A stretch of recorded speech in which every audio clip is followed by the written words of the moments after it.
गंगा नदी के अंदर स्वयं को शुद्ध कर लेने की एक अद्भुत क्षमता होती है। कुंभ के दौरान या इसी तरह के किसी महापर्व में, किसी मुहूर्त में गंगा नदी में एक ही जगह पर लाखों लोग डुबकी लगाते हैं। हर किसी के डुबकी लगने से वहाँ पर पानी के अंदर जीवाणुओं का, रोगाणुओं का बैक्टीरियल कंटामिनेशन या प्रदूषण होता है। जब एक ही जगह पर लाखों लोग एक साथ जो है इस तरह का प्रदूषण का कारण बन रहे हों, तो ऐसे में बहुत सारे रोगाणुओं का ग्रोथ हो जाना, पानी बहुत ही रोगमय हो जाना बहुत ही नेचुरल है। ये बहुत आराम से हो सकता है।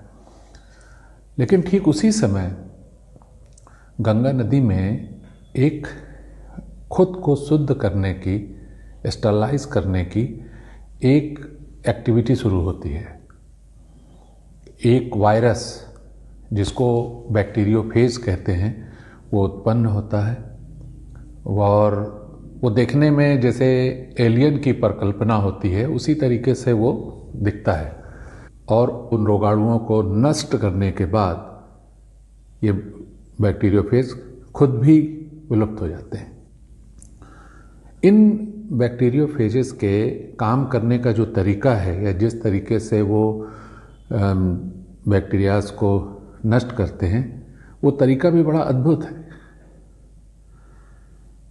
बैक्टीरियोफेज एक वायरस है जो बैक्टीरिया से करीब 50 गुना छोटा होता है। ये जाकर के बैक्टीरिया के ऊपर बैठ जाता है और उसके अंदर डबल स्ट्रैंडेड डीएनए इंजेक्ट कर देता है उसके साइटोप्लाज्म में। तो उसका जो आरएनए है वो हैक हो जाता है और इंड्यूस हो जाता है कि वो फेजेस को बनाना शुरू करे, इन बैक्टीरियो फेजेस को रेप्लिकेट करे, रिप्रोड्यूस करे।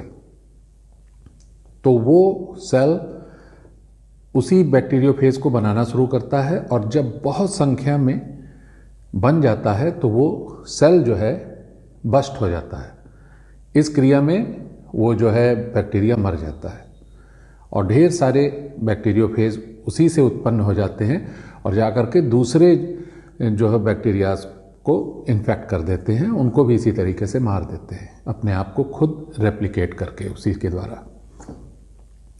तो ये बड़ी अद्भुत क्रिया है और ऐसा जो है वास्तव में समुद्र में होता है। ये ओशनिक एक्टिविटी है जो गंगा नदी में होती है स्पेशली। बैक्टीरियोफेज की एक बहुत बड़ी खूबी ये है कि जब ये उत्पन्न होता है, आप इसको एंटीबैक्टीरियल नहीं कह सकते कि जहाँ पर बैक्टीरियोफेज होगा वो सारे बैक्टीरियाज मारे जाएंगे, ऐसा नहीं है। इसके अंदर होस्ट स्पेसिफिसिटी होती है। ये सिर्फ खास बैक्टीरियाज को मारता है।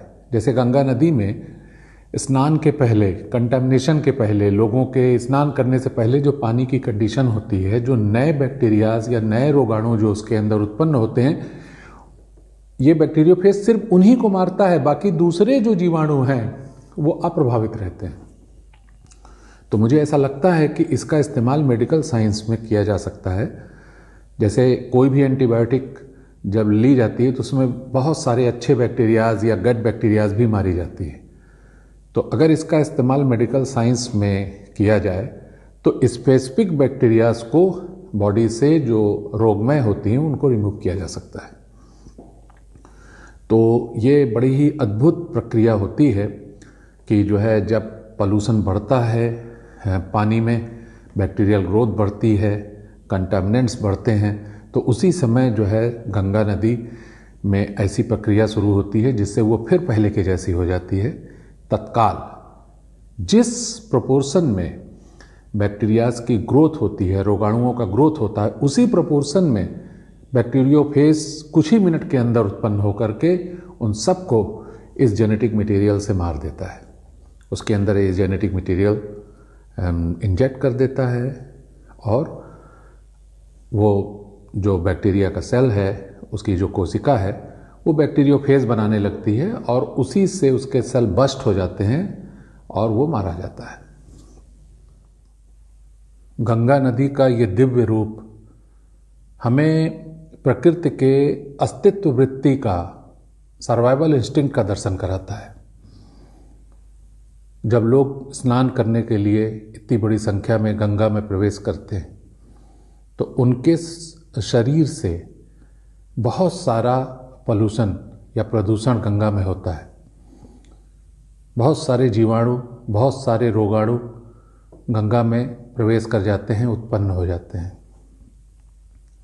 जिन्हें गंगा अपने लिए खतरा मानती है और बैक्टीरियोफेज की सेलेक्टिव प्रजातियों को भेजती है ताकि सिर्फ उन्हीं प्रदूषकों को नष्ट करे, उन्हीं जीवाणुओं को नष्ट करे जो उस समय स्नान के द्वारा गंगा में प्रवेश किए होते हैं। इसमें हमारे लिए एक संदेश भी है कि जिस तरह से हम प्रकृति का क्षय कर रहे हैं, प्रकृति को नुकसान पहुंचा रहे हैं, अपने भौतिकवादी अप्रोच के कारण जिस तरह से लगातार हम प्रकृति को नष्ट कर रहे हैं, किसी दिन प्रकृति हमको अपने लिए खतरा मान करके इस तरह की कोई कार्रवाई हमारे खिलाफ न कर दे।